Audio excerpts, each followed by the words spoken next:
Your neighbor walks past your garage door every single morning. They wave, maybe they nod, and have no idea what is sitting on the other side of that door.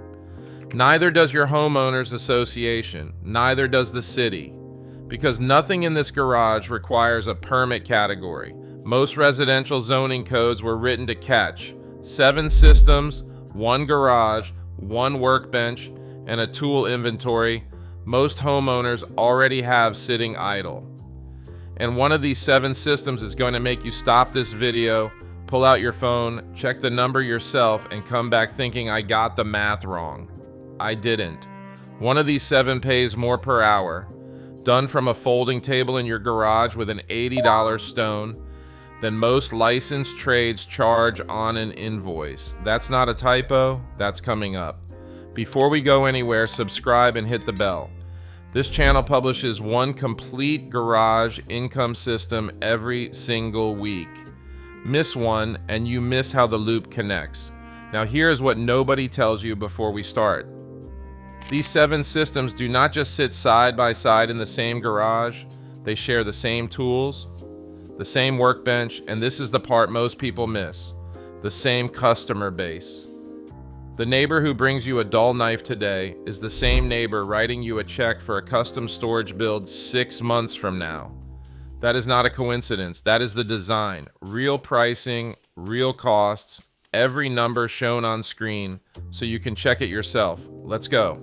Before a single system, you need the honest version of why this works. I want to be direct about something most people in this space get wrong.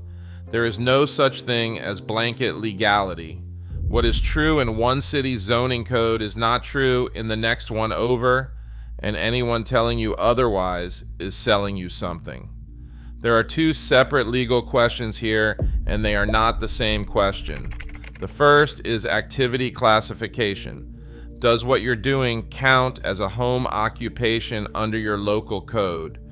The second is zoning. Is your specific property zoned to permit that activity at all, separate from whether it's allowed somewhere in the city? 2 different checks, and a lot of people only do one and then get a letter from the city 6 months later. The honest pattern across most residential codes, light, low traffic activities like sharpening, craft sales, and occasional tool rental tend to fall under home occupation provisions with no separate permit, as long as you're not generating heavy traffic, signage, or noise a neighbor would notice from the street. That's a pattern, not a guarantee, and it varies by municipality.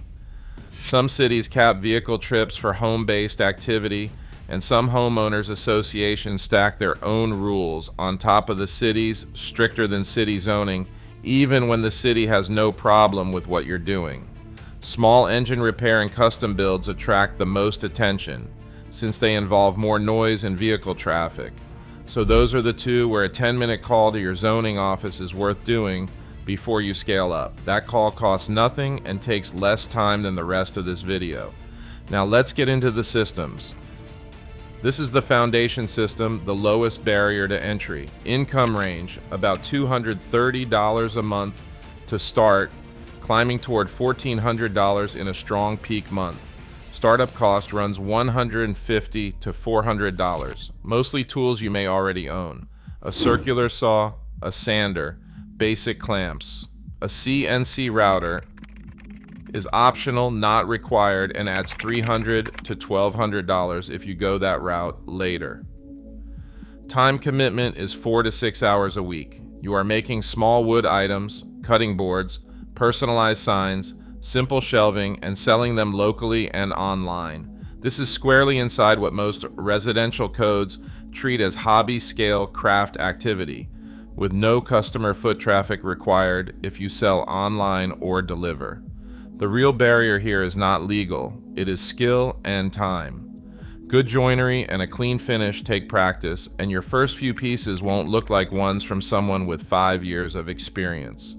Budget your first month as a learning month, not an earning month. Buyers are local gift buyers around birthdays and holidays, small businesses wanting branded cutting boards or signage, and Etsy or Facebook Marketplace buyers. The hidden income angle is custom personalization, engraved names, dates, or logos. letting you charge $15 to $25 more per item for maybe 10 extra minutes of work with a basic engraving attachment. These figures are illustrative, based on typical small batch woodworking sellers on Etsy and local marketplace listings, not a single verified individual. And cutting boards and personalized signs commonly sell for $35 to $65 per piece depending on size and personalization. At a realistic starting pace of 7 items a month at a $45 average, that is $315 gross, minus about $84 in materials, landing near $230 net.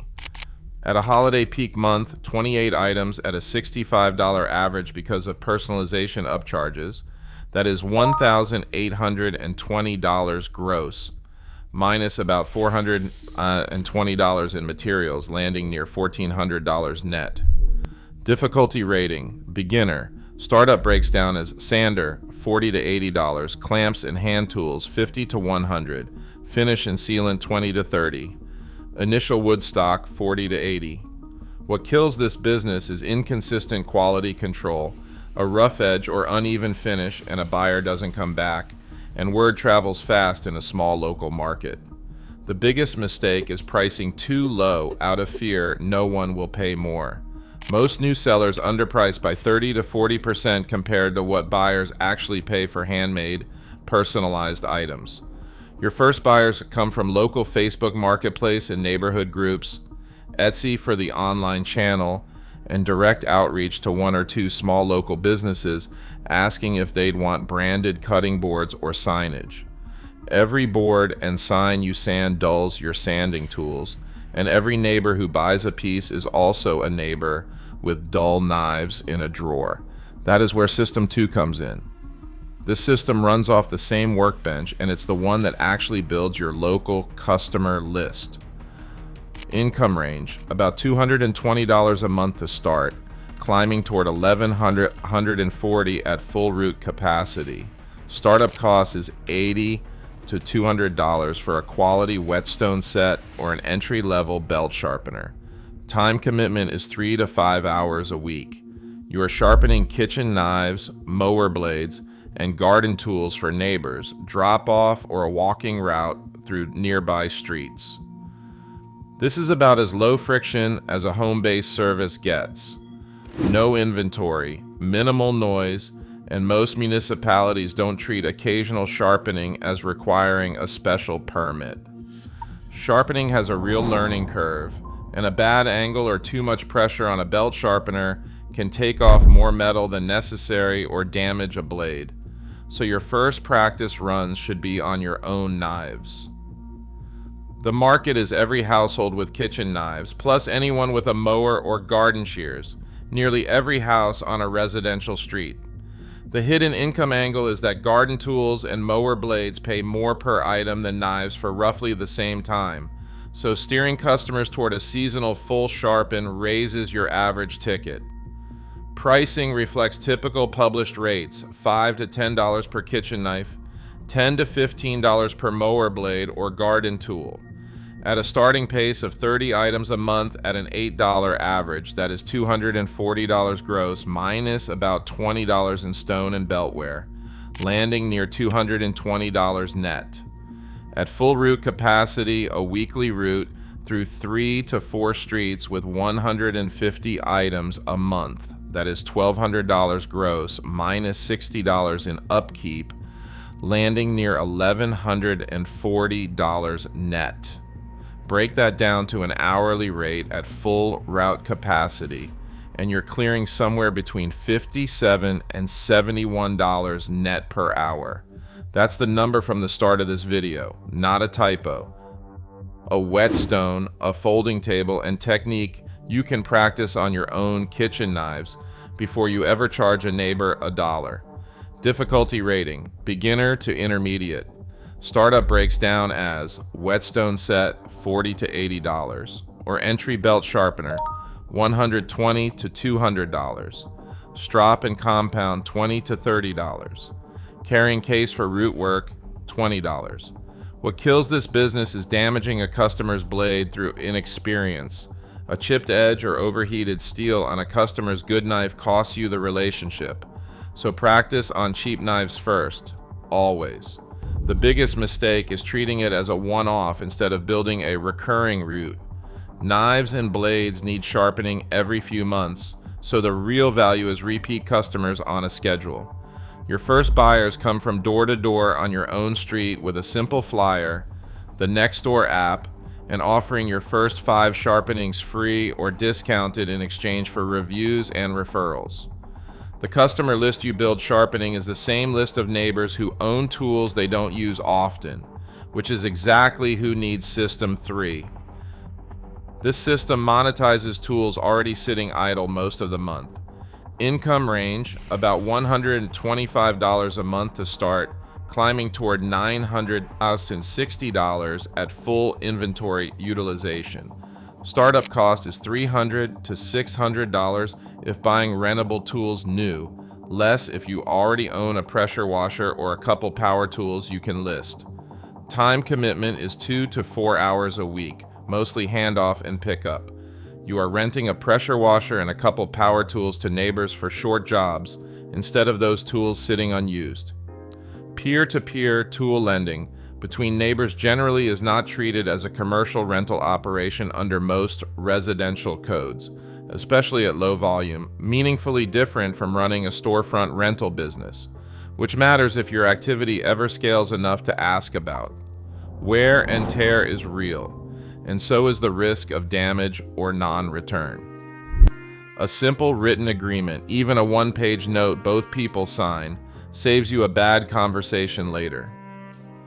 The market is neighbors tackling occasional driveway cleaning, deck washing, or a one-off project that doesn't justify buying their own tool. The hidden income angle is pricing meaningfully below commercial rental stores, which charge $50 to $250 a day for a pressure washer, while staying well above what the tool costs you per use. Peer-to-peer rates run $15 to $25 a day between individuals, compared to $50 to $250 at a commercial counter. At a starting pace of 7 rental days a month at a $20 average, that is $140 gross, minus about $15 in fuel and wear, landing near 125 NET. At full utilization with 4 tools in rotation at 13 rental days per tool, that is 1,040 gross, minus 80 in wear and fuel, landing near 960 NET. Difficulty rating: beginner. Startup breaks down as pressure washer $200 to $400, 1 or 2 additional power tools $100 to $300, depending on type. What kills this business is a tool that comes back damaged or doesn't come back at all with no agreement in place, the single most common complaint in peer rental communities. So protect yourself with a deposit or signed note before every handoff. The biggest mistake is underpricing to seem like you're just helping a neighbor, which trains customers to expect free or near free access. Your first buyers come from Nextdoor, local Facebook groups, and the customer list you've already built from the sharpening route. The same neighbors renting your pressure washer are often the same neighbors whose mower won't start, and that's where System 4 picks up. This system uses the same tool wall and reaches the same customer base built in Systems 2 and 3. Income range: about $123 a month to start, climbing toward $560 in peak spring season. Startup cost is $150 to $350 for basic small engine tools, a spark plug wrench, carburetor, cleaning kit, multimeter, blade balancer. Time commitment is 3 to 5 hours a week, concentrated heavily in spring. You are doing basic tune-ups and repairs on mowers and trimmers, including oil change, spark plug, air filter, blade sharpening, and carburetor cleaning. Repair work on customer-owned equipment done occasionally, without heavy signage or constant vehicle traffic, generally fits within home occupation provisions in most residential codes. But this is one of the 2 systems where a 10-minute zoning call is worth doing before you scale past occasional jobs, since repair involves more noise and vehicle traffic than the lower key systems. Small engine repair has a real technical learning curve, and getting it wrong can mean a customer's mower runs worse than before you touched it. This is not a system to start cold, and a few weekends of practice on your own equipment is the honest starting point, not a shortcut you can skip. The market is every household with a gas mower or trimmer, which is most of suburban America, especially in spring when machines that sat all winter will not start. The hidden income angle is pickup and drop off for an extra $10 to $15, removing the biggest friction point for customers. Most shops do not offer this at the residential scale. These figures are illustrative, based on published pricing from small engine repair shops and mobile services. Basic tune-ups commonly run $50 to $90 at small independent shops, with neighbor rate pricing typically landing around $40 to $60. At a starting pace of 3.5 mowers a month at a $50 average, that is $175 gross minus about $52 in parts, landing near $123 net. At spring peak, with 16 jobs a month at a $50 average, that is $800 gross minus $240 in parts, landing near $560 net. Difficulty rating intermediate. Startup breaks down as spark plug and hand tool set 40 to 60, carburetor cleaning kit 20 to 40, blade balancer 15 to 30, multimeter 20 to 40, replacement parts inventory 50 to 100. What kills this business is taking on a repair beyond your skill level and returning a mower in worse condition than it arrived. Know your limits, and if it's a transmission or major engine issue, refer it out rather than guessing. The biggest mistake is not diagnosing before quoting.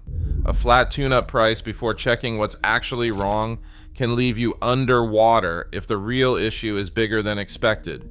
Your first buyers come from the customer base you've already built from sharpening and rental, plus a simple spring season flyer drop, time to when mowers come out of winter storage. Every repair job means old parts, and every old mower not worth fixing is one you can buy cheap, repair, and resell, which is exactly System 5. This system uses your garage as staging and storage, selling almost entirely to the customer base the first 4 systems already built. Income range, about $137 a month to start, climbing toward $560 at higher flip volume. Startup cost is $100 to $300 for initial inventory, sandpaper, paint, or stain, and basic upholstery supplies if furniture is part of the mix. Time commitment is 3 to 6 hours a week.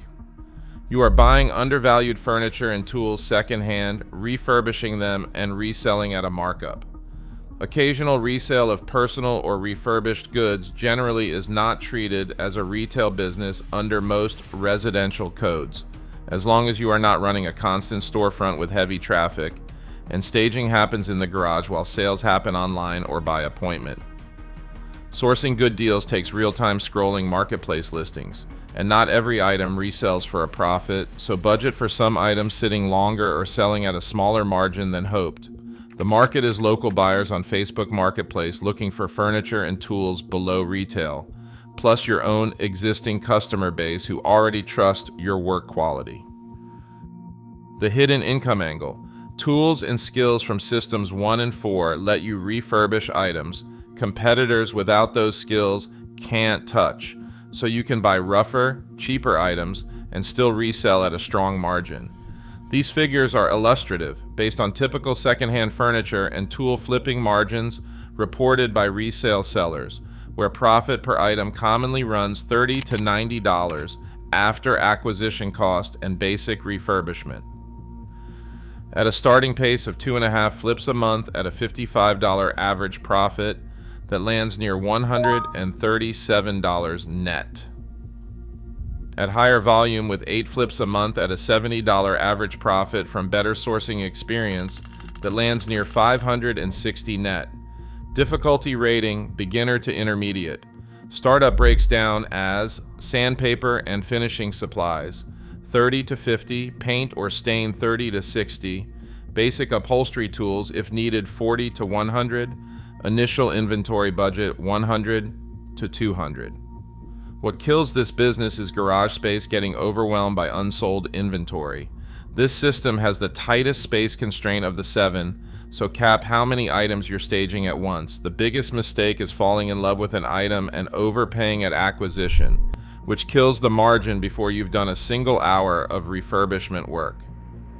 Your first buyers come from Facebook Marketplace and local buy-sell trade groups for both sourcing and selling, plus your existing customer list from systems 1 through 4.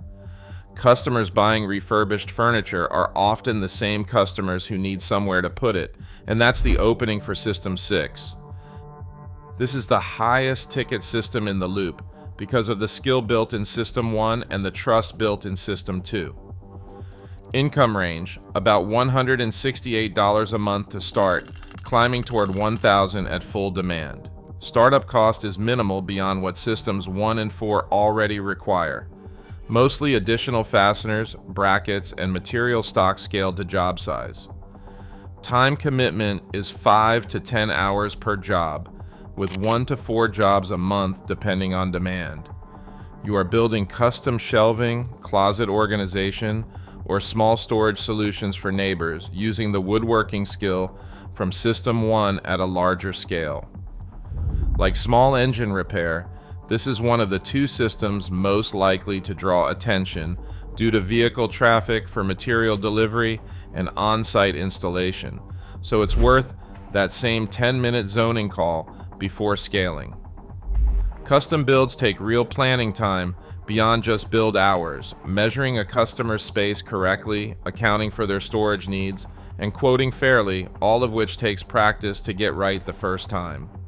The market is neighbors with cluttered garages, closets, or small storage spaces who'd rather pay a known, trusted local builder than navigate a big retailer's custom closet pricing and scheduling. The hidden income angle. Customers who already know your work from Systems 1 through 5 trust you enough to skip the multiple quote process most contractors face, shortening your sales cycle significantly. These figures are illustrative based on typical small-scale custom shelving and closet system pricing from independent local builders. Small jobs commonly run $250 to $450, with material costs typically 35 to 45% of the total. At a starting pace of roughly 1 job every 5 to 6 weeks at $350 gross, minus $140 in materials, that lands near 168 NET per month averaged. At full demand, with 4 jobs a month at a $420 average gross, minus $170 in materials per job, that lands near 1,000 NET. Difficulty rating, intermediate. What kills this business is underestimating installation time and material needs, which turns a profitable quote into a break-even job. Always measure twice and pad your time estimate before quoting. The biggest mistake is quoting based on materials alone without valuing your labor time. The single most common reason custom builders undercharge.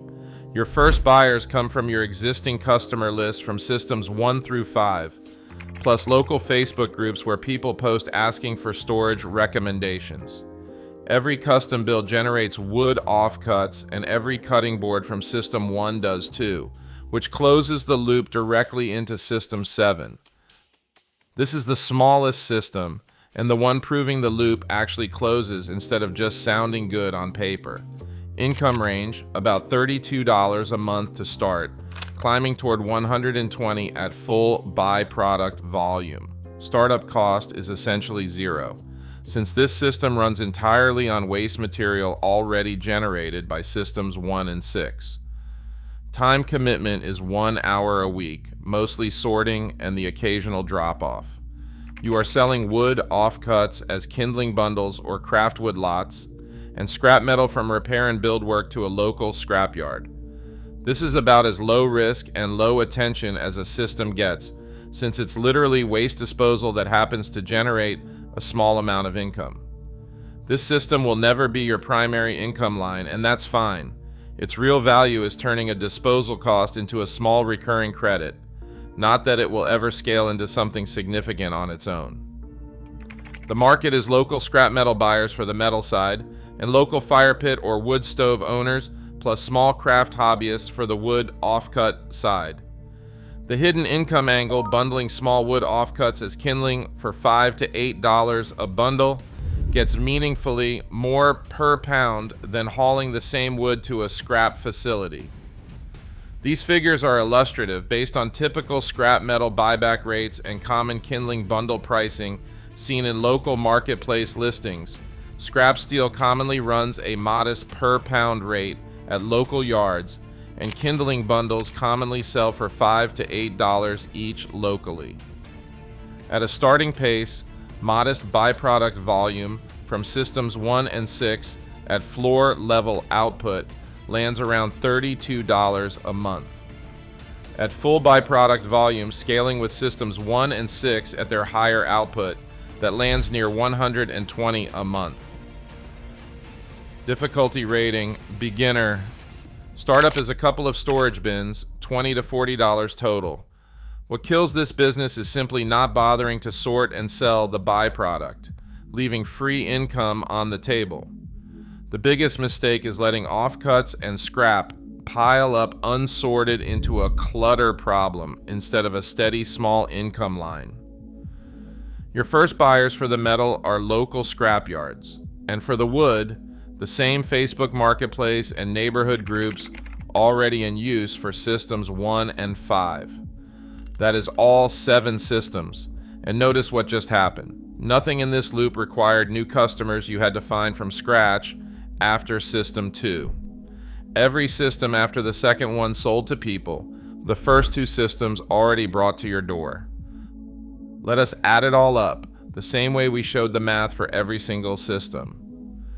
At the starting pace, a few weeks in, once you have your first regulars on the sharpening route and your first few items sold, here is what 7 systems actually total. 230 plus 220 plus 125 plus 123 plus 137 plus 168 plus 32. That is $1,035 a month, which rounds to the $1,300 figure in the title. Once you account for a slightly faster ramp on the sharpening route, the system that grows fastest in the first few weeks because it has the lowest time per customer of anything in this loop. At the ceiling, your best month when every system is running near its peak at once, here is that same math. 1,400 plus 1,140 plus 960 plus 560 plus 560 plus 1,000 plus 120. That is $5,740 at the absolute theoretical maximum, which is why we're using 5,000 as the honest ceiling figure in the title, a number you can actually hit without every system peaking in the exact same calendar month, which in reality they don't. Most months will land somewhere between those two numbers, not at either extreme. The floor assumes you're just getting started. The ceiling assumes everything is dialed in, and several systems happen to be in their best season at once. A realistic year, accounting for woodworking peaking around the holidays while engine repair and tool rental peak in spring, averages out to roughly $1,700 to $1,850 a month across 12 months. The number that matters if you're thinking about this as a sustained second income, not just a single great month. What makes this work is not any one system. It's the fact that none of them required a separate customer acquisition cost after the first 2. The same workbench, the same tool inventory, the same growing list of neighbors who already trust your work. If you want the next system breakdown, same format, same honest math, same loop logic, that's what this channel does every week. Subscribe, hit the bell, and I will see you in the next one.